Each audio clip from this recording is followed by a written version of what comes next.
আসসালামু আলাইকুম। Daily agriculture news থেকে আমি জনাব মহিউদ্দিন ফারদিন।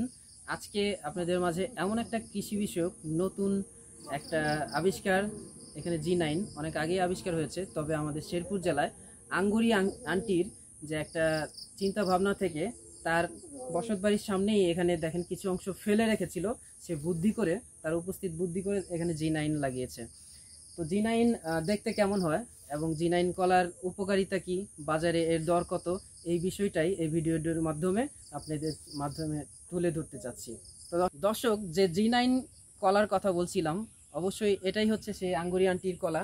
দেখেন, আমি যদি আপনাদেরকে ক্যামেরাটা একটু সামনে দেখাই, এই কলার স্পেশাল বিশেষত্ব হচ্ছে এই কলার পুরা ছুরিতে যদি সর্বোচ্চ ভালো মাটির তারতম্য হয় তাহলে হয় 14 কাঁধা। আর আরেকটা বিশেষত্ব হচ্ছে এখানে হচ্ছে টোটালি সর্বোচ্চ 14 হালি কলা হয়, আর যদি সর্বনিম্ন হয় তাহলে 8.5 হালি। এটা হচ্ছে সর্বোচ্চ বিষয়টা। আর বাকি পরিস্থিতি, এটার বাজার দর কেমন চলছে বা পাইকার এখানে এসে কেমন আনাগোনা বা চেষ্টামি করছে এটা নেওয়ার জন্য, সেই বিষয়টা আমাদের আঙ্গুরি আন্টির কাছে শুনবো। দর্শক, দেখাতে চলেছি এই বাগানের যে মালিক আঙ্গুরি আন্টি, তার সাথে এখন সাক্ষাৎকার নিব। আসসালামু আলাইকুম, কেমন আছেন আঙ্কেল? ভালো আছি।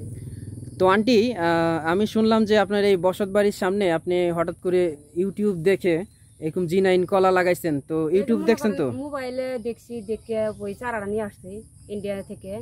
আমার বাড়ির সামনে মনে করেন জায়গাটা পড়ে রয়েছে, দেখি কি করা যায়। আচ্ছা, তারপরে এখানে পরীক্ষা স্বরূপ করছেন? পরে পরীক্ষা স্বরূপ করছি। তো এটার বর্তমান বাজার মূল্য, এই ছড়িটা কত বিক্রি করতে পারবেন? কত মনে করেন ইয়ে আসছে, পাইকার আসতেছে, ওরা 800 টাকা কইছে। আপনি চান কত? আমি 1000 টাকা। আর যদি হাতে বিক্রি করেন? যদি বেশি নিচে 1600-1700 টাকা। 1600-1700 টাকা একটা বিক্রি করতে পারবেন। তাহলে এখানে আপনার টোটাল কত আছে গাছ, কতগুলো আছে? 150। তো ভবিষ্যতে কি আপনি আরো কলা গাছ কোনো জায়গায় রোপণ করবেন? করবো, অবশ্যই করবো নাকি। এখান থেকে লাভ পাইছেন? অবশ্যই পাইছি। মনে করেন আমার এটা জানা ছিল না, হ্যাঁ আমার মনে করেন জানা হয়ে গেল, অভিজ্ঞতা হয়ে গেল। হ্যাঁ, আচ্ছা। তো প্রিয় দর্শক, দেখেন, শুনলেন তার কাছ থেকে সাক্ষাৎকার। সবচেয়ে বড় মূল্যবান কথা হচ্ছে তিনি মোবাইলে দেখে বিশ্বাস করতে পারেন নাই, কিন্তু আজকে তিনি বাস্তব প্র্যাকটিক্যাল। প্রত্যেকটা গাছেই একটু খরাজনিত কারণে দেরি হচ্ছে, তবে ওনারা যদি বর্ষাকালে রোপণ করতো তাহলে এই বিষয়টা সলভ হতো। তো দর্শক, G9 কলা সম্পর্কে আপনাদের কোনো কিছু জানার থাকলে আমাদের মাঝে ডেইলি এগ্রিকালচার নিউজে কমেন্টের মাধ্যমে জানাবেন। আর যদি আপনাদের এই আঙ্গুরি আন্টির স্পেশাল এই বাগান থেকে চারার যদি প্রয়োজন হয়, যদি আন্টি এখানে যদি অনেক আমাদের অনেক দর্শক আছে, তারা যদি চারা নিতে চায়, সেই ব্যবস্থা, আপনি কি চারা বিক্রি করবেন? বিক্রি করব না কে, অবশ্যই। অনেকে অনুরোধ করে বলবে যে আমাকে 5টা অথবা 10টা বা একটা চারাও।